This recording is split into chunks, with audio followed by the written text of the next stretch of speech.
మత్తయి సువార్త 4వ అధ్యాయం మొదటి 11 వచనాలు. మత్తయి సువార్త 4వ అధ్యాయం మొదటి 11 వచనాలు మార్చి చదువుకుందాం. అప్పుడు యేసు అపవాది చేత శోధించబడుటకు ఆత్మ వలన అరణ్యముకు కొనుపోబడెను.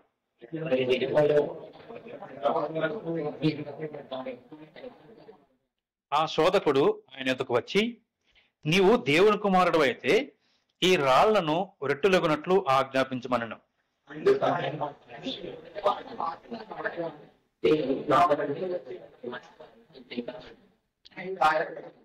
అంతట అపవాది పరిశుద్ధ పట్టణముకు ఆయన తీసుకుని పోయి దేవాలయ శిఖరమున ఆయన నిలవబెట్టి, నీవు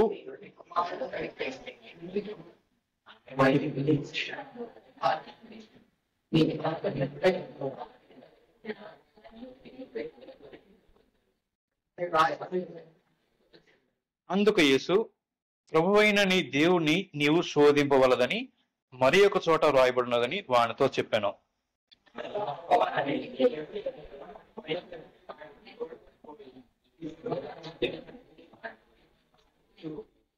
నీవు సాగిలపడి నాకు నమస్కారం చేసినట్లా వీటన్నిటిని నీకు ఇచ్చదనని ఆయనతో చెప్పగా,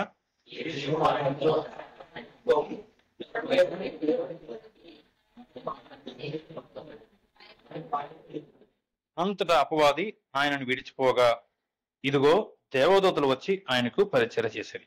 ప్రార్థన చేసుకుందాం. ప్రేమగల తండ్రి, మరొక వారం మీ సన్నిధిలోకి రావడానికి మీరు అవకాశం ఇచ్చారు. మీకు థ్యాంక్స్ చెప్తా ఉన్నాం. తమ్ముడు వాళ్ళందరూ, చెల్లి, కుటుంబం, ప్రభా మేమందరం మీ దగ్గరికి వచ్చాం. ప్రభా దేవా, మరలా మీ సన్నిధిలో మిమ్మల్ని వేడుకుంటా ఉన్నాం. ప్రభా మీరు మాకు వాక్యాన్ని బోధించండి, వాక్యాన్ని నేర్పించండి. ఆత్మీయ పాఠాలు ప్రభా మాకు ఇక్కడ నేర్పి ఇక్కడి నుంచి పంపించండి. ప్రభా మీ ఈ సహాయం మీరు మాకు ఈ సమయంలో చేసి పెట్టవలసిందని మిమ్మల్ని బ్రతిమలాడుకుంటూ మీరే మహిమ పొందుకోమని యేసు నామములో అడిగి వేడుకుంటున్నాం తండ్రి. ఆమేన్. కూర్చుందాం. Thank you.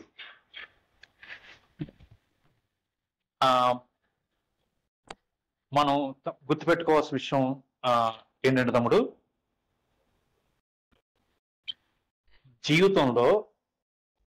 మన జీవితంలో తప్పకుండా రెండు ఎదుర్కోవాలి. ఒకటి పరీక్ష ఎదుర్కోవాలి కదా. 2 శోధన ఎదుర్కోవాలి. సరే, శోధనకి పరీక్షకి తేడా ఏంటి? శోధన ఎవరు శోధిస్తాడంటే సాతాను శోధిస్తాడు. పరీక్ష దేవుడు పెడతాడు. సాతాను ఎలా శోధిస్తాడు, దేవుడు ఎలా పరీక్ష పెడతాడో చెప్తాను. చిన్న ఉదాహరణ చెప్తాను. ఇప్పుడు 10వ తరగతి పరీక్షలు రాయడానికి వెళ్తున్నాను అనుకోండి. వెళ్తున్న సాతానుడు ఏం చేస్తాడంటే, అరే ఫైనల్ మ్యాచ్ వస్తుంది, ఫైనల్ డే, వరల్డ్ కప్, ఇప్పుడు ఎగ్జామ్కి వెళ్ళడం అవసరమా? నీ ఆల్రెడీ నీ ఇష్టమైన టీము ఈరోజు ఆడుతుంది, ఎగ్జామ్కి వెళ్ళడం అవసరమా అని ఎగ్జామ్కి వెళ్లకుండా ఆపే పని సాతాను చేస్తాడు. ఎగ్జామ్ హాల్లోకి వెళ్ళారనుకోండి, టీచర్ పరీక్ష పెడతారన్నమాట. ఎందుకు పరీక్ష పెడతారు? అసలు నువ్వు చదువుకుంది ఎంత, 100%లో నీకు వచ్చిన స్టడీస్ ఎంత అని నీకు తెలియాలి కదా. రేపు వద్దు నీకు జాబ్ ఇచ్చేవాడికి తెలియాలి కదా. సో సాతాను శోధన మనల్ని పాడు చేస్తుంది. దేవుడి పరీక్ష మనల్ని బలపరుస్తుంది అనమాట. మనలో ఎంత నెగిటివ్ ఉంది, మనం ఎంత పాజిటివ్గా ఉన్నాం, అంటే మనలో ఉన్న తప్పు ఏంటి, లోపం ఏంటి, ఏం సరి చేసుకోవాలి, ఈ విషయాలన్నీ తెలుస్తాయి అన్నమాట పరీక్షలో. ఓకే తమ్ముడు? సో ఖచ్చితంగా మన లైఫ్లో ఈ 2 ఉంటాయి. పరీక్ష లేని జీవితము వ్యర్థమే, విశ్వాస జీవితం కూడా వ్యర్థమే. ఓకేనా? అయితే ఇంకోటి గుర్తుపెట్టుకోవాలి, దేవుడు పరీక్షిస్తూ ఉంటాడు, సాతాను శోధిస్తూ ఉంటాడు. జాగ్రత్తగా రండి. సాతాను శోధిస్తున్నప్పుడు దేవుడేమి ఆపడు, కొన్నిసార్లు ఆపడు. చూద్దాం అసలు నా బిడ్డ ఎటువైపు నిలబడతాడు. నా బిడ్డకు ఎంత విశ్వాసం ఉందో నా బిడ్డకు కూడా అర్థం కావాలి కదా. ఎందుకంటే భ్రమలో ఉంటాం అన్నమాట మనం. నేను బాగున్నాను, నేను బాగానే ఉన్నాను. ఎప్పుడు తెలుసుద్ది? టెస్ట్ వచ్చినప్పుడు తెలుసుద్ది. అవును కదా. ప్రాక్టికల్స్ అప్పుడు తెలుసుద్ది మనకి ఎక్స్పర్ట్ ఎంత వచ్చిందో. అప్పటి వరకు వాడి వీడి చేసిన దానికి మనం చూసి రాసేయచ్చు. వాడు చేసేస్తాడు, మనం కూడా చేసినట్టు ఫీల్ అయిపోతాం. కానీ ప్రాక్టికల్ ఎగ్జాంపుల్ ఇండివిజువల్ చేయాలి కదా. సో దేవుడు ఏం చేస్తాడంటే చూస్తాడన్నమాట. సాతాను శోధిస్తా ఉన్నప్పుడు దేవుడేమి ఆపడు, చూద్దాం అని దేవుడు పరీక్ష చేస్తాడు నిన్ను. అదే సమయంలో సాతాన్ని ఏం చేస్తాడంటే శోధిస్తూ ఉంటాడు. ఓకేనప్పుడు అయితే ఈ పరీక్షల్లోనూ శోధనలోనూ మనం విజయంగా నిలబడాలంటే యేసు ప్రభు వారే మనకు మాదిరి. ఎట్లా నిలబడాలి? అదే సమయంలో ఈరోజు ఏం నేర్చుకోబోతున్నామంటే ఇంకోటి, సాతాను ఎట్లా మనల్ని టెంప్ట్ చేస్తాడు, ఏమేమి ఉపయోగించి ఏ రకమైన ఆలోచనలు పెట్టి మనల్ని టెంప్ట్ చేస్తాడు అనే విషయాన్ని కూడా ఈరోజు మనం నేర్చుకోవడానికి ప్రయత్నం చేద్దాం. ఇక్కడ మత్తయి సువార్తలో, సరే మత్తయి గారు ఎందుకు రాశారు ఈ సువార్త? మత్తయి గారు ఎందుకు రాశారంటే యూదులకి రాశారు. ఎవరికి రాశారంటే యూదులకు రాశారు. యూదులు వాళ్ళు యెహోవా దేవుణ్ణి, తండ్రినే దేవుడు అని కొలుస్తారు వాళ్ళు. తర్వాత యేసు ప్రభు కేవలం ఒక మానవుడిగా లేదా మంచి బోధకుడుగా లేకపోతే మంచి ఒక ప్రవక్తగా మాత్రమే చూస్తారు ఆయన్ని. ఇప్పుడు మత్తయి గారి ఉద్దేశం ఏంటంటే, నాయన యేసు ప్రభు వారే లోకరక్షకుడు, యేసు ప్రభు వారు దేవుడు, తండ్రితో సమానుడు అని ఆయన నిరూపించడానికి, చెప్పడానికి యేసు ప్రభు జీవితంలో ఏం జరిగినాయి అంతా రాసుకుంటూ వచ్చారన్నమాట. సో మత్తయి గారి ఉద్దేశం ఏంటంటే యూదులకి ఈయనే నిజమైన మెస్సయ్య, ఈయనే రక్షకుడు అని చెప్పడానికి రాసిన సువార్త ఇది. ఓకేనా. అయితే మనం ఈ 4వ అధ్యాయాన్ని మనం చదువుతున్నప్పుడు ఏమర్థం అవుతుంది, ఎందుకు రాశారు అనేది కూడా మనం చూడడానికి ప్రయత్నం చేద్దాం. సరే, ఫస్ట్ టెంప్టేషన్ దగ్గరికి వెళ్దాం.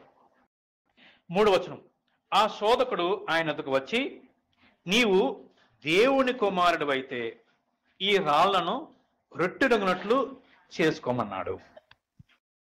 తమ్ముడు జాగ్రత్తగానే, ఈ మొదటి టెంప్టేషన్ దగ్గర సాతాను యొక్క ఉద్దేశం, లోపల ఇన్నర్ ఫీలింగ్ ఏమై ఉంటుంది అంటారు?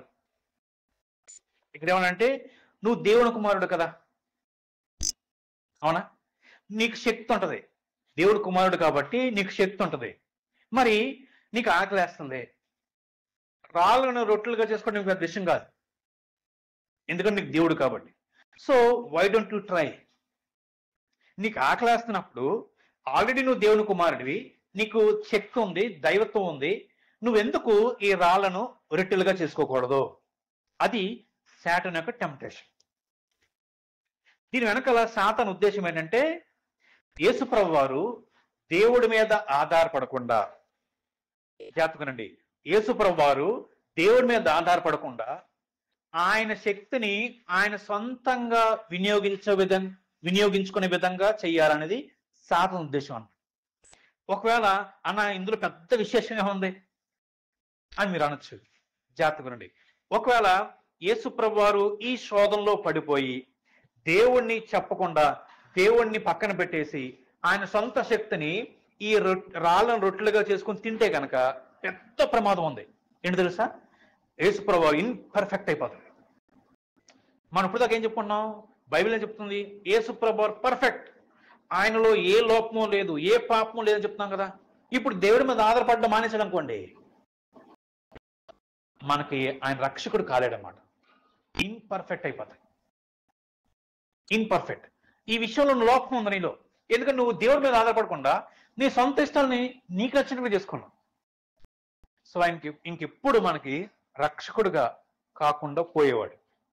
కానీ దీనికి యేసు ప్రభు వారు ఏం చేసి చూడండి, ఏం చెప్పారంటే, అందుకు ఆయన, మనుషుడు రొట్టె వలన మాత్రము కాదు గాని దేవుని నోట నుండి వచ్చు ప్రతి మాట వలన జీవించును అని వ్రాయబడింది. ఎక్కడ రాయబడింది అది చెప్తాను. ద్వితీయోపదేశకాండం పుస్తకం తీసి పెట్టండి. ద్వితీయోపదేశకాండం బుక్ ని అట్లా ఓపెన్ చేసి పెట్టండి. ద్వితీయోపదేశకాండం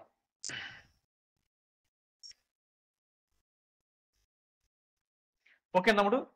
ద్వితీయోపదేశకాండం అని పేరుకి అర్థం ఏంటంటే, ద్వితీయ అంటే అర్థం ఏంటి? సెకండ్ ఉపదేశ కాండము అంటే సెకండ్ టైం చెప్పారన్నమాట. ఎవరు చెప్పారంటే మోషే చెప్పారు. ఎవరికి చెప్పారు? ఇశ్రాయేల్ ప్రజలకు చెప్పాడన్నమాట. సెకండ్ టైం అంటే గతంలో మీరు ఏం చేశారు, దేవుడు ఏం చెప్పాడు, ఎలా ఉండమన్నాడు, అన్ని విషయాలు మోషే గారు రెండోసారి చెప్తాడన్నమాట. ఎందుకు చెప్తున్నారు విషయాలు? ఎందుకు చెప్తారంటే వెరీ నెక్స్ట్ ఇంకా వీళ్ళు జోర్డాన్ రివర్ని దాటి ప్రామిస్ ల్యాండ్కి వెళ్ళిపోతారు, కనాన్కి వెళ్ళిపోతారు. బాబు మీరు వెళ్ళక మునుపు ఒకసారి మీ హిస్టరీ అంతా చెప్తాను వినండి అని చెప్పాడన్నమాట. ఇప్పుడు యేసుప్రభు వారు ద్వితీయోపదేశ కాండాన్ని ధ్యానిస్తా ఉన్నారు. ఎందుకు ధ్యానిస్తున్నారు చెప్పంటారా? వీళ్ళు 40 years అరణ్యంలో తిరిగారు. 40 years, ఓకేనా? యేసుప్రభు వారు 40 days అరణ్యంలో ఉపవాసం ఉన్నాడు, ఓకేనా? ఇప్పుడు ఈ 40 years తర్వాత జోర్డాన్ రివర్ దాటి కానాన్ దేశం వెళ్ళిపోతున్నారు, ఓకే తమ్ముడు? జోర్డాన్ రివర్ దాటి కానాన్ దేశం వెళ్ళిపోతున్నారు. ఇప్పుడు యేసుప్రభు వారు కూడా అప్పుడు దాకా అమ్మ చాటును ఉండి ఇంటి దగ్గర పనిచేసుకున్న ఆయన నెక్స్ట్ ఏం చేయబోతున్నారంటే మినిస్ట్రీకి వెళ్ళిపోతున్నాడు. సో ఫెమిలియారిటీ ఉందన్నమాట. సో యేసుప్రభు వారు ఇప్పుడు డ్యూట్రానమీ అంటే ద్వితీయోపదేశ కాండ పుస్తకాన్ని ధ్యానిస్తా ఉన్నారన్నమాట. ఏం జరిగింది, దేవుడు ఏం చెప్పాడు, ఇశ్రాయేలు ప్రజలు ఎలా ఉన్నారు, నేను ఎలా ఉండాలి అని ధ్యానిస్తా ఉన్నప్పుడు సాతాను వచ్చాడు. శోధిస్తా ఉంటే ఇప్పుడు యేసుప్రభు వారు ఈ డ్యూట్రానమీలో ఉన్న వచనాలనే ఎత్తికొట్టాడన్నమాట సాతానికి. చూడండి, ఫస్ట్ దానికి రిబిటల్ ఎట్లా ఇచ్చాడు? 8 డ్యూట్రానమీ 8:2-3 చదవండి తమ్ముడు. 8:2-3 ద్వితీయోపదేశ కాండం 8వ అధ్యాయం 2-3 వచనాలు.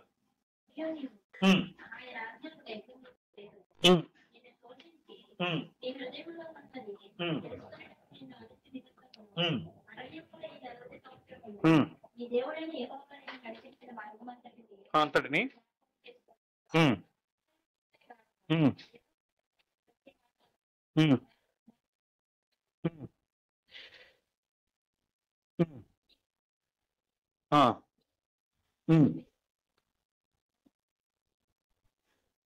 ఇప్పుడు యేసుప్రభు ఏమన్నా చూడండి, అదే దాన్ని అలాగే ఉంచి మత్తయిలోకి రండి. యేసుప్రభు ఏమన్నారు? మనుషుడు రొట్టె వల్ల మాత్రమే కాదు కానీ దేవుడి నోట నుంచి వచ్చు మాట వల్ల బ్రతుకుతాడు. అంటే సాతాన్ని ఓడించడానికి యేసుప్రభు ఏ మెథడ్ వాడాడు తమ్ముడు? ఒకే ఒక్క మెథడ్ వాడాడు. ఏ మెథడ్ అంటే వాక్యము. జాగ్రత్తగానండి. సత్యం తెలిస్తే సాతాను శోధించలేడు. సత్యం తెలియాలి. ఇప్పుడు మనుషుడు రొట్టె వల్ల కాదు బ్రతికేది. జాగ్రత్తగానండి, రొట్టె వల్ల కాదు బ్రతికేది. మీకు మాట చెప్తాను ఎందుకు కాదు. నేను ఆహారం తినకుండా నెల రోజులు బతకగలను. ఎవరైనా సాధారణంగా బతకచ్చు. పోనీ వారం రోజులు బతకచ్చు. గాలి లేకపోతే ఎట్లా బతుకుతుంది తమ్ముడు? గాలి ఊపిరి పీల్చకుండా ఎంతసేపు బతకగలం మనం? అవునా? సరే, ఇప్పుడు మనిషి ఆహారం బట్టి బతుకుతున్నాడా, ఊపిరిని బట్టి బతుకుతున్నాడా? ప్రతి క్షణం బతికేది ఊపిరిని బట్టి. మరి ఊపిరి ఎవరిస్తారు? ఒకసారి తీయండి, అపోస్తల కార్యాల గ్రంథం ఏంటి?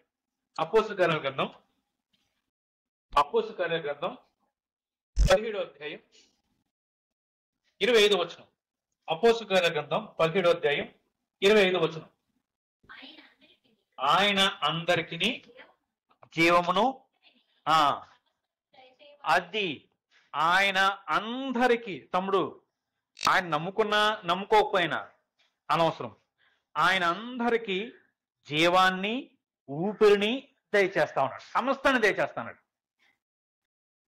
అంటే నేను ప్రతి క్షణం ఊపిరి శ్వాస నిశ్వాస జరుగుతుంది అంటే దేవుడు సెలవిస్తేనే. ఇప్పుడు యేసుప్రభు అంటున్నాడు, సాతానుతో అంటున్నారు ఆయన, బాబు సాతాను నువ్వేమో రొట్టెల్ని చేసుకొని తినమంటున్నావు, దేవుడిని కాదని, దేవుడిని పక్కన పెట్టేసి. కానీ వాస్తవానికి దానివల్ల బతకను నేను. మనిషి బ్రతికేది దేవుడిచ్చే ఆయుష్, దేవుడిచ్చే ఊపిరి, దేవుడి మాట వల్లే బ్రతుకుతాడయ్యా. దేవుడు సెలవిస్తేనే బ్రతుకుతాడు మనిషి అని చెప్పాడు అన్నమాట. ఇప్పుడు సాతాను ఆ ఏరియాలో టెంప్ట్ చేయడం ఆపేశాడు. ఇప్పుడు నెక్స్ట్ ఏరియాకి వచ్చాడు. చూడండి, ఇప్పుడు మత్తయి సువార్త దగ్గరండి, మరలా మత్తయి సువార్త దగ్గరండి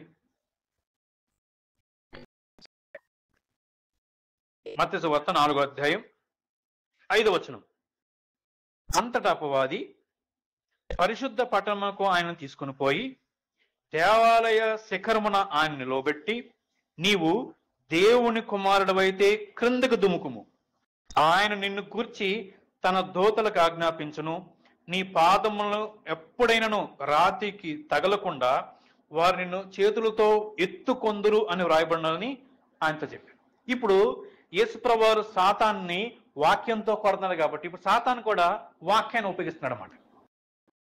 సరే, ఇప్పుడు సాతాను వాడిని ఉపయోగం ఏంటంటే వాచనం ఏంటంటే తీయొద్దు కానీ వినండి. 91వ కీర్తన ఉంటుంది మాట. 91వ కీర్తన ఉంటుంది. అంటే నువ్వు వెళ్ళే మార్గం అంతట్లో ఆయన దూతలకు ఆజ్ఞాపిస్తారంట, నీ కాళ్ళకి రాయిని తగలకుండా వారిని ఎత్తు పట్టుకుంటారు. అది ప్రామిస్. ఇప్పుడు సాతాను ఏమంటాడంటే, మరలా నువ్వు దేవుడు కుమారుడు కదా, ఆల్రెడీ తండ్రే కదా, ఆయనే కదా ప్రామిస్ చేసింది, దేవదూతలు వచ్చి పట్టుకుంటారు కదా, సో సింపుల్ గా నువ్వు పైన దూకేచ్చు కదా, దూకేస్తే నిన్ను దేవదూతలు కాపాడతాయి. నిన్ను దూకేస్తున్నప్పుడు దేవదూతలు కాపాడడం అందరూ చూసారనుకో, ఈజీగా నిన్ను దేవుడిని నమ్మేస్తారు. దానికోసం నువ్వు శ్రమలు పడి, అవమానపడి, బాధలు పడి, సిరుకెక్కి, మరణించి, తిరిగి లేచి ఎంత ఎందుకయ్యా? Very short cut, very short cut. నువ్వు దూకే నీ తండ్రి పట్టుకుంటాడు. ఇది చూసిన వాళ్ళందరూ విశ్వాసం వస్తుంది. ఇది సాటాన్ టెంప్టేషన్ అన్నమాట. నేను కొత్తలో నమ్ముకున్న కొత్తలో మా కాలేజ్ నుంచి, ఇంజనీరింగ్ కాలేజ్ నుంచి మా రూమ్కి దూరం బస్ జర్నీ చేయాలి, కాలేజీలో అరేంజ్ చేస్తారు. అయితే మా బస్ డ్రైవర్ గణేష్ అని ఉండేవారు. ఆయన యంగ్, హైట్గా ఉంటాడు అన్నమాట. ఆయన బస్ డ్రైవింగ్ లో ఎలా ఉంటుందంటే మా అందరికి చాలా ఇష్టం అన్నమాట. కాకపోతే ఆయన 2 days ఒకసారి వచ్చేవాడు. ఎందుకంటే మిగతా బస్సులకు ఆయన అలా షిఫ్ట్ వైజ్ గా వెళ్ళేదన్నమాట, బస్సులు మారేవాడు. ఆయన వస్తే కనుక మా కాలేజ్ నుంచి మా రూమ్ కి దారి కొంచెం చాలా బాగుంటుంది, రోడ్డు కొండ ప్రాంతాల్లో ఉంటుంది. ఇట్లా ఇట్లా లేపుతాడన్నమాట బస్సుని, టైర్లు వేసేదన్నమాట. ఇట్లా అంత థ్రిల్లింగ్ ఉండదు మాకు, ఛాలెంజ్ అనమాట. నేను మా ఫ్రెండ్స్ నన్ను ఛాలెంజ్ చేసేవారు. వెనకాల బస్సు ఆయన డ్రైవింగ్ లో ఏమి పట్టుకోకుండా నిలబడి సినిమా పాటలు పాడేవాడిని, అట్లా చేసేవాడిని అట్లా. అయితే ప్రభువుని నమ్ముకున్న తర్వాత నేను చేయలేను అని చెప్పేసాను. వాళ్ళు కూడా బలవంతం పెట్టలే, ఆపేశారు. కానీ ఒకరోజు గణేష్ గారి డ్రైవరు ప్లేస్ లేక డోర్ దగ్గర కూర్చున్నాను అనమాట. డోర్కి కిటికీ ఉంటుంది కదా, దానికి అద్దాలు ఏముండవు, జస్ట్ డోర్ సకానికి ఉంటుంది, అది ఓపెన్ చేసి ఎక్కడ అనమాట. దాన్ని కూర్చొని ఇట్లా అసలు అటువైపు వెళ్తుంటే ఇటువైపు పడిపోవడం ఇట్లా బాగుంటుంది. అప్పుడు ఒక ఆలోచన వచ్చింది, సాయి మీ ఫ్రెండ్స్ చాలా మంది ఉన్నారు బస్సులో, నువ్వు కనుక దూకేసావు అనుకో దేవుడు కాపాడతారు కదా, అప్పుడు మీ ఫ్రెండ్స్ అందరూ ఒక్కసారే యేసుని నమ్ముకుంటారయ్యా. ప్రతిరోజు వచ్చేది నాకు ఈ ఆలోచన, ప్రతిరోజు. స్టార్టింగ్ లో నిజమే కదా, దూకేస్తే దేవుడు కాపాడతారు కదా, కాపాడితే అప్పుడు అందరికీ నేను చెప్పొచ్చు కదా, ఆలోచన వచ్చేది అనమాట ప్రతిరోజు. అయితే అప్పుడు నేనేం చేశాను, నాకు తెలిసిన ఒక అన్నకు చెప్పిన విషయం చెప్తే, నో తమ్ముడు అది దేవుడు ఆలోచన కాదు, సాతాను ఆలోచన అని చూపించిన అన్నమాట.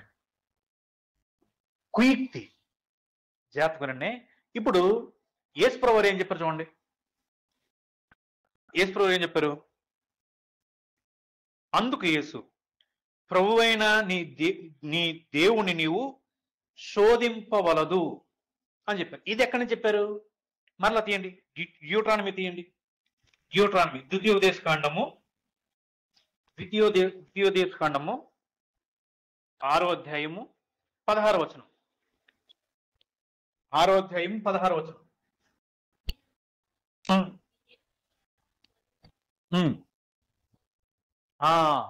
మస్సాలో అంటే అర్థమేంటి చెప్పంటారు తమ్ముడు?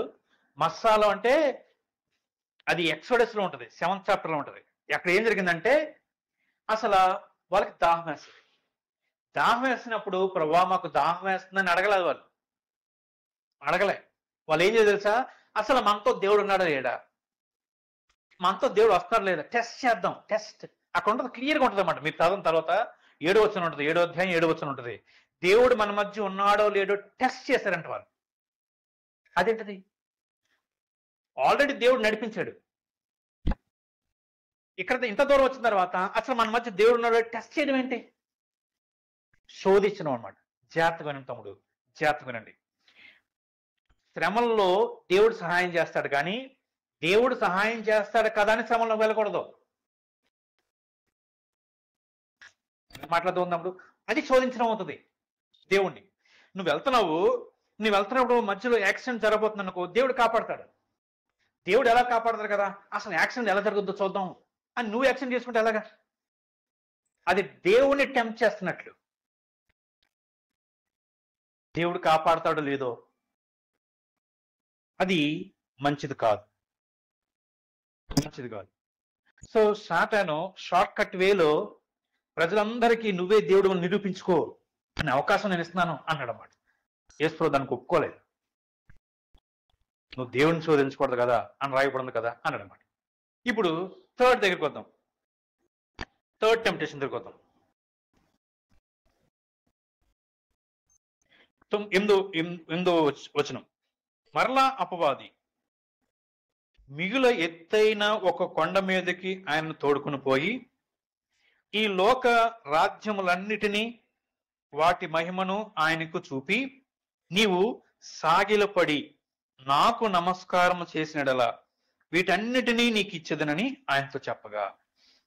థర్డ్ టెంప్టేషన్ తెలుసు తమ్ముడు, ఇంక ఇంతో వాక్యంతో పని అవుదాం అనుకున్నాడు అనమాట. అనుకుని యేసు ప్రభుతో అంటాడనమాట, యేసు ప్రభువా నువ్వు ఎందుకు వచ్చి ఈ లోకానికి? దేవుని రాజ్యాన్ని లోకంలో స్థాపించడానికి వచ్చా కదా. ఈజీ మెథడ్ చెప్పినా, ఈజీ మెథడ్. నువ్వు మరలా చెప్తున్నాను, ఆ సిలువ శ్రమలు ఎందుకయ్యా నీకు? ఆ కష్టాలు ఎందుకు నీకు? అవమానాలు ఎందుకు? బాధలు ఎందుకు? అవన్నీ పక్కన పెట్టే ఒక ఈజీ మెథడ్ చెప్పనా, ఇవన్నీ నీకు ఇచ్చేస్తా నేను. ఈ లోకాన్ని, ఈ రాజ్యాలన్నింటినీ, ఈ మహిమను నీకు ఇచ్చేస్తాను. అప్పుడు ఈజీగా స్థాపించే. కానీ నువ్వు ఓటు చేయాలి. ఏం చేయాలి? నన్ను మొక్కాలి, నన్ను మొక్కాలి అంటాడు అనమాట. అప్పుడు మరలా దేవుడు యేసుప్రభువు వారు ఒప్పుకోలేదు దానికి. నాకు ఈజీ మెథడ్ వద్దు అని ఏముని రిపీట్ చేశాడు ఆయన. యేసు వానితో, సాతానా పొమ్ము, ప్రభు అయిన నీ దేవునికి మ్రొక్కి ఆయనను మాత్రమే సేవించవలను అని రాయబడింది కదా. చూడండి ఒకసారి, ద్వితీయోపదేశకాండం 6వ అధ్యాయం 13వ వచనం.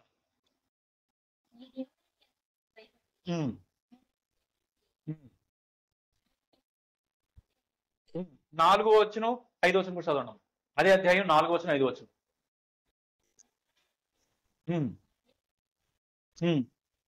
మన దేవుడైన యెహోవా అద్వితీయుడైన యెహోవా అంటే అద్వితీయుడు తమ్ముడు ఒక్కడేని, ద్వితీయుడు కాడని, ఒక్కడేని.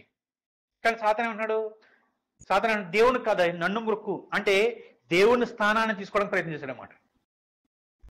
చదవనమ్మా 5వ వచనం.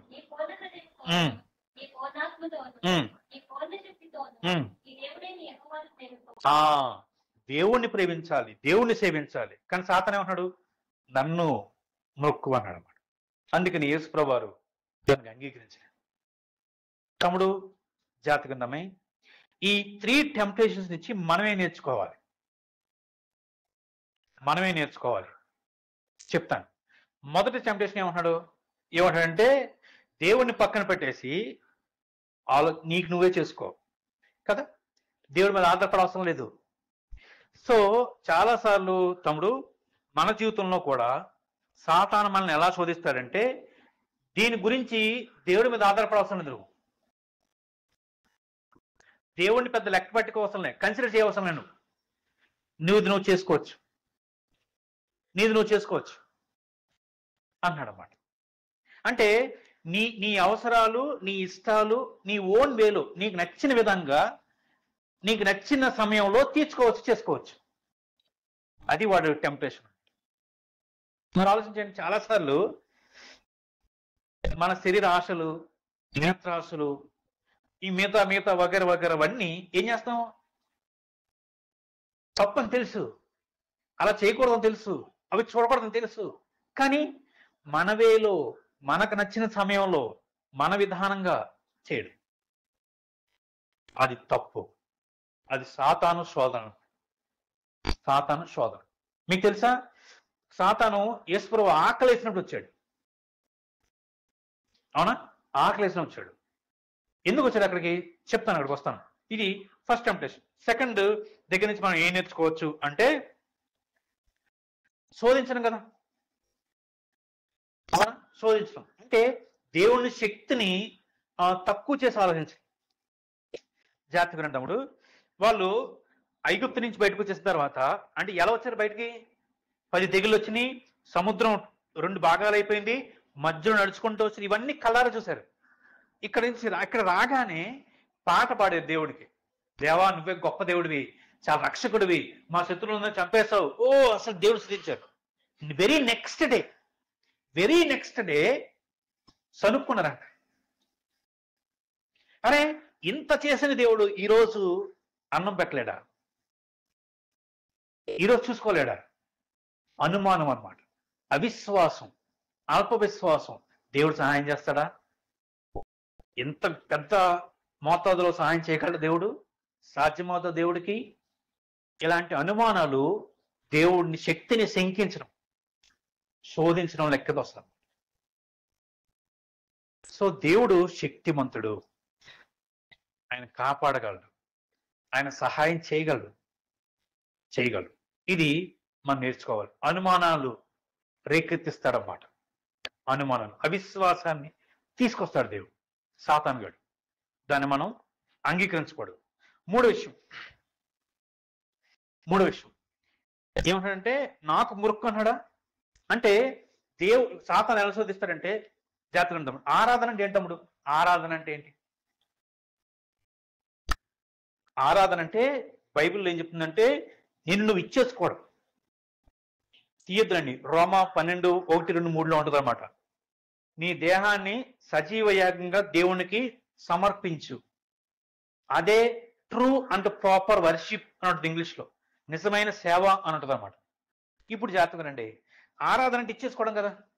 ఇప్పుడు చెప్పండి, సాతాను ఎలా శోధిస్తాడంటే, దేవునికి నిన్ను ఇచ్చుకోకుండా వేరే వాటికి ఇచ్చుకుంటావు అనమాట. నీ కళ్ళని, నీ దేహాన్ని, నీ మనసుని, నీ జీవితాన్ని వేరే వాటికి ఇచ్చేసుకోవడం. వ్యక్తులకి ఇస్తారు కొంతమంది, మొబైల్కి ఇస్తారు కొంతమంది, పోర్నోగ్రఫీకి ఇస్తారు కొంతమంది, ఈ కాలేజ్లో అమ్మాయిలకి ఇస్తారు కొంతమంది, అబ్బాయిలకి ఇస్తారు కొంతమంది, హీరోయిన్లకి ఇస్తారు కొంతమంది. వాళ్ళ డబ్బు, వాళ్ళ జీవితం, వాళ్ళ ఆలోచనలు, టైం అన్ని పెట్టేస్తారన్నమాట. ఏదో వాళ్ళే దేవుడు అన్నట్లుగా, వాళ్ళే వీళ్ళని సృష్టించినట్లుగా. సాతాను శోధన అది. తమ్ముడు, ఎట్లాగా మనం మన జీవితాన్ని దేవునికి సమర్పిస్తా ఉన్నాం. చదువుకోవాలి. ఎందుకు చదువుకోవాలి? దేవుడిచ్చాడు కాబట్టి బాగా చదువుకోవాలి. దేవుడు సమర్పించుకోవడం అంటే ఏం పనులు చేయకుండా 24 గంటలు మోకరించి ప్రార్థించి వాక్యం చదువుకోవడం కాదు. దేవునికి సమర్పించుకోవడం అంటే ఆయన మనకి ఏ బాధ్యత ఇచ్చారో దాంట్లో నిజాయితీగా, నమ్మకంగా చేయాలి, పవిత్రంగా జీవించాలి, ఆయన ఉద్దేశాల ప్రకారం జీవించాలి. మరి అట్లా మనం చేస్తున్నామా? జాగ్రత్తగా మనం పరీక్ష చేసుకోదాం. సాతాను శోధిస్తాడు అట్లా. నాలుగో పాయింట్ ఏంటంటే, జాగ్రత్తగా ఇప్పుడు సాతాను ఎంత న్యాగ్గా, చాలా డిసీట్ఫుల్గా, క్విక్గా శోధిస్తాడంటే, నెంబర్ 1 అంటే 4వ పాయింట్ ఏంటంటే, ఇప్పుడు అవం దగ్గరకు వచ్చారా? అవం దగ్గరకు వచ్చి ఏం చేశాడు? అవం దగ్గరకు వచ్చాడండి అండి, అవమ్మ ఆ పండు తినొద్దన్నాడు దేవుడు. ఎస్, తినొద్దన్నాడు అయ్యా, తిను. శోధించాడు. అంటే తింటే తప్పు, అవునా? ఇప్పుడు యేసుప్రభు దగ్గర రండి. యేసుప్రభు ఏమన్నాడు? ఆహారం చేసుకుని తినమయ్యా. తింటే తప్ప? దేవుడు ఏం తినొద్దన్నాడా? సాతాను దేవుడు అవం దగ్గరకు వచ్చి క్లియర్గా చెప్పాడు తినొద్దు అని. యేసుప్రభు దగ్గరకు వచ్చామని చెప్పాడా? తినొచ్చు, రాళ్ళని రొట్టెలుగా చేసుకుని తినొచ్చు. రైట్ పర్సన్, రైట్ పద్ధతి అంటే దాని ఏమంటారు, రైట్ థింగే. ఆకలేస్తుంది, రాళ్ళను రోడ్లకు చేసుకుంటే పాపం ఏమైనా ఉందా? వాటర్ని ద్రాక్షరసంగా మార్చాడు కదా, పాపం లేదు అందులో. కానీ ఎందుకు చేయకూడదు? అది రైట్ వే కాదు. రైట్ థింగే కానీ రైట్ వే కాదు, సరైనదే కానీ సరైన విధానంలో చేయకూడదు. చేయడం తప్పు, చెయ్యాలి. మీకు ఉదాహరణ చెప్తాను తమ్ముడు. కొన్నింటిలో తప్పు ఉండదు. ఉదాహరణకి మ్యారేజ్ తప్పు కాదు, టెక్నాలజీ తప్పు కాదు, మొబైల్ ఫోన్ తప్పు కాదు, అప్పులు తప్పు కాదు. కానీ ఈ తప్పు కాని వీటిని మన పద్ధతిలో మనకు అనుకూలంగా వాడే విధంగా వాడు ఏం చేస్తాడంటే శోధిస్తాడు అనమాట. మ్యారేజ్ తప్పు కాదు, కానీ ఎట్లా శోధిస్తాడు? అందాన్ని చూసి మ్యారేజ్ చేసుకోవాలని, ఆస్తిని చూసి మ్యారేజ్ చేసుకోవాలని, కులాన్ని చూసి మ్యారేజ్ చేసుకోవాలని, నచ్చింది కాబట్టి మ్యారేజ్ చేసుకోవాలని శోధిస్తాడు అనమాట. మొబైల్ తప్పు కాదు, కానీ ఎట్లా శోధిస్తాడు? తప్పుగా వాడుకమైన విధంగా శోధిస్తాడు. సో సాతాను అట్లా చేస్తాడన్నమాట. రైట్, అది రైటే, కానీ రాంగ్ వేలో ఉపయోగించే విధంగా శోధిస్తాడు అనమాట. ఓకేనా? ఇది 4. చివరిగా 5వ చెప్పి ముగిస్తాను. 5వది అంటే తమ్ముడు జాతకం అండి. మన వీక్నెస్ ఉంటాయి, మనకి స్ట్రెంగ్త్ ఉంటాయి. మనకి వీక్నెస్ ఉంటాయి, మనకి స్ట్రెంగ్త్ ఉంటుంది కదా, అవునా కదా? యేసుప్రభువు వారికి అప్పుడు వీక్నెస్ ఏంటంటే ఆకలి. ఆకలేస్తుంది బాగా, 40 days తినలేదు, దేవునితోనే సమయం గడిపాడు ఆయన. ఈ ఆకలిని అదును చూసుకున్నాడు అనమాట. అదిని చూసుకుని ఇప్పుడు స్ట్రెంత్ దగ్గరికి వచ్చేది. స్ట్రెంత్ ఏంటి? ఆయన శక్తి ఉంది, రాళ్ళను రొట్టెలుగా చేసుకునే శక్తి ఉంది. అంటే ఆయన వీక్నెస్ ని ఆయన స్ట్రెంత్ ని రెండింటిని బట్టి శోధిస్తా ఉన్నాడు. నువ్వు మార్చుకోగలవు కదయ్యా, ఎలాగో ఆకలేస్తుంది నీకు, ఎలాగో చేసుకునే శక్తి ఉంది నీకు, ఎందుకు చేసుకోకూడదు? ఎందుకు చేసుకోకూడదు? మనల్ని కూడా శోధిస్తాడు. ఉదాహరణ చెప్తున్నాడు. ఎట్లాగంటే మీకు చాలా తెలివిగా చాలా ఫాస్ట్గా బండి నడిపే స్ట్రెంత్ ఉందనుకోండి, టాలెంట్ ఉంది, దాన్ని వాడుకుంటాడు వాడు. నడుపు, మెలుకలు తిప్పరా, నీకు ఆల్రెడీ వచ్చు కదా, పడుకో, ఇట్లా పండుకోబెట్టి అందరు చూస్తారు, మెచ్చుకుంటారు. నువ్వు పడవు, నీకు ఆల్రెడీ స్కిల్ ఉంది, ఎన్నిసార్లు ట్రై చేయలేదు, పడ్డావు ఇప్పుడు దాకా? పడలేదు కదా. అట్లా మనకున్న స్ట్రెంగ్త్స్నే, నువ్వు మంచి స్పీకర్ అనుకో, బాగా చదువుకోగలవు, మ్యాథ్స్ బాగా చేయగలవు, సబ్జెక్ట్స్ బాగా చదువుకోగలవు, నీ స్ట్రెంగ్త్నే ఉపయోగించుకుని నేను శోధిస్తాడు అనమాట. నీ ఎబిలిటీస్ని అంటే గర్వంగా చేయడమో, లేకపోతే నీ స్ట్రెంగ్త్ని బట్టి ఇతరులను తక్కువగా చూసే విధంగా చేయడమో, ఏదో రకంగా నీ స్ట్రెంగ్త్ని కూడా వాడు వాడుకుని నిన్ను శోధించగలడు. నీ వీక్నెస్ ని వాడుకోగలడు. నీకు వేరే వ్యక్తులను చూడగానే చెడు ఆలోచన వస్తుంది, అది నీ వీక్నెస్ అనుకోండి, దాన్ని చూసి దెబ్బ కొట్టగలడు. నీ స్ట్రెంత్ చూసుకొని దెబ్బ కొట్టగలడు. అందుకనే బైబిల్ చాలా చాలా సార్లు ఒక మాట వాడారు, జాగ్రత్త, జాగ్రత్త. రెండో మాట, మెలకువగా ఉండండి, మెలకువగా ఉండండి, వాచ్ఫుల్ గా ఉండండి. పేతురు గారు అంటారు, అపవాది గర్జించు సింహం వలె ఎవరిని మింగుదామా అని వస్తుందంట, వెంట ఉంటుందంట. కాబట్టి తమ్ముడు, మనం ఊరకునే భయపడవసరంలే.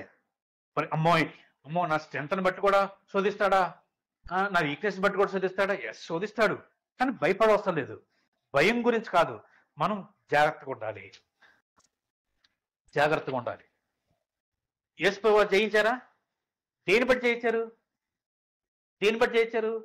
ప్రార్థనా వాక్యము, ప్రార్థనా వాక్యం. తమ్ముడు ప్రార్థనా వాక్యం లేకపోతే నువ్వు అసలు సో ఈజీ అనమాట. ఒక అన్న అన్నాడు, తమ్ముడు సాతాను కూడా మన దగ్గర రాడంట. వాడు అటెండర్స్ కింద వాడి కింద అటెండర్స్ ఉంటారంట. అటెండర్స్ కింద మళ్ళీ కొంతమంది ఉంటారు, వీళ్ళ కింద మంది వీళ్ళు వస్తారంట మన దగ్గరికి. ఎందుకంటే నీతో సమయం పెట్టేంత పెద్దవాడు కాదు నువ్వు. అన్న అర్థమైందా? నీకు అంత సీన్ లేదు, మా వాడు చాలు నీకు. పెద్ద పెద్ద వాళ్ళ దగ్గరికి వెళ్తాడు అన్నమాట వాడు. గొప్ప గొప్ప వాళ్ళకి, దేవునికి బాగా దగ్గరగా జీవించిన వాళ్ళ దగ్గరికి వెళ్తాడు, వాళ్ళకి అపాయింట్మెంట్ ఇస్తాడు. మనల్ని వెళ్ళుకోనుకోండి, నువ్వు చూసుకోవాలి సరిపోద్ది అంటాడు అన్నమాట. కానీ మనం ప్రార్థన వాక్యము రెగ్యులర్గా చేసుకోగలిగితే, దేవుడు తప్పకుండా మనకు శక్తినిస్తాడు, బలాన్ని ఇస్తాడు, జ్ఞానాన్ని ఇస్తాడు. ఏది సాతాను కుయుక్తి యేసుప్రభువుకి ఎలా తెలిసింది? ఎలా తెలిసిందంటే ఆయన వాక్యాన్ని ఆలోచిస్తా ఉన్నాడు కాబట్టి. ద్వితీయోపదేశకాండాన్ని 40 years జర్నీని ఎట్లా నడుచుకున్నారు, ఎలా దేవుడిని శోధించారు, ఎలా దేవుడిని బాధ పెట్టారు, ఇప్పుడు ఇదే పొజిషన్ నేను కూడా ఉన్నాను కదా, నేనేం చేయాలి, ఎలా నడుచుకోవాలని ఆయన ఆలోచిస్తా ఉన్నప్పుడు సాతాను వచ్చాడు. వెంటనే సాతాను శోధనని జయించగలిగాడు అన్నమాట. సో తమ్ముడు, మరి దేవుని వాక్యాన్ని ఇంత విలువైనప్పుడు దేవుని వాక్యాన్ని చదువుతున్నావా? అసలు రెగ్యులర్గా దేవుని వాక్యాన్ని చదువుకుంటున్నావా? రెగ్యులర్గా ప్రార్థన చేసుకుంటున్నావా? చాలా మందికి సిగ్గు ఉంటుంది. రూమ్స్లో, హాస్టల్స్లో, లేకపోతే ఇంటి దగ్గర ప్రార్థన చేయడానికి, వాక్యం చదువుకోవడానికి సిగ్గు ఉంటుంది. తమ్ముడు ప్లీజ్, అట్లా సిగ్గుపడాల్సిన అవసరం లేదు. మనమేమి తప్పు చేయట్లేదు. ఇంకో మాట చెప్పంటారా, మిమ్మల్ని బట్టి వాళ్ళకు కూడా అర్థమవుతుంది. కాబట్టి మీరు దేవుడికి ఇవ్వాల్సిన సమయాన్ని ఇవ్వాలి, దేవునికే మిమ్మల్ని మీరు అప్పగించుకోవాలి. సాతాను కుయుక్తుల్ని దేవుని వాక్యం చేత, ప్రార్థన చేత, దేవుడి మీద ఆధారపడి జయించగలగాలి. అది ఒక్కటే మార్గం అని ఈ పూట మనం నేర్చుకోవాలి. ఇంకో చిన్న మాట చెప్పి ముగిస్తానే, మన దేవుడు సాతాను శోధనలు జయించిన వాడు కాబట్టి ఆయన దగ్గరికి వెళ్తే ఎట్లా జయించాలో నేర్పిస్తాడు. ఆయన ఎట్లా జయించాలో నేర్పిస్తాడు. నెగ్గినవాడు కాబట్టి ఆయన ఆశ్రయించవచ్చు. ప్రభువా నాకు నేర్పించాయా అంటే తప్పకుండా నేర్పిస్తాడు. నా జీవితంలో యేసు ప్రభువు ఎన్ని నేర్పిస్తా ఉన్నారు, స్టిల్ నేర్పిస్తానున్నారు. ఎక్కడెక్కడ నేను ఎక్కడెక్కడ పాపం చేస్తున్నాను, ఎక్కడెక్కడ దేవుడికి దుఃఖపడతా ఉన్నాను నాకు అర్థమవుతా ఉంది. అవును, ఇప్పుడు కూడా అర్థమవుతా ఉంది. నేను నేర్చుకుంటున్నాను, ఎదుగుతా ఉన్నాను దేవుడిలో. ఆయన కృపను బట్టి ఆయన సహాయం చేస్తాడు. ఏం చేసేది తెలుసా? ఒకటే ఆయన మీద ఆధారపడ్డా. ఆయన మీద ఆధారపడితే ఆయన తప్పకుండా సహాయం చేస్తాడు. తమ్ముడు, నీ రక్షణ కొరకు ఆయన శిలువలో ప్రాణం పెట్టాడు, మరణించాడు, మరణాన్ని గెలిచి తిరిగి లేచి నిన్ను విడిపించాడు, నీకు జయాన్ని ఇచ్చాడు. ఆ జయకరమైన జీవితంలో నువ్వు ముందుకు సాగాలనేది దేవుడు ఆశపడతా ఉన్నాడు. తల ఉంచండి, చిన్న ప్రార్థన చేసుకుందాం.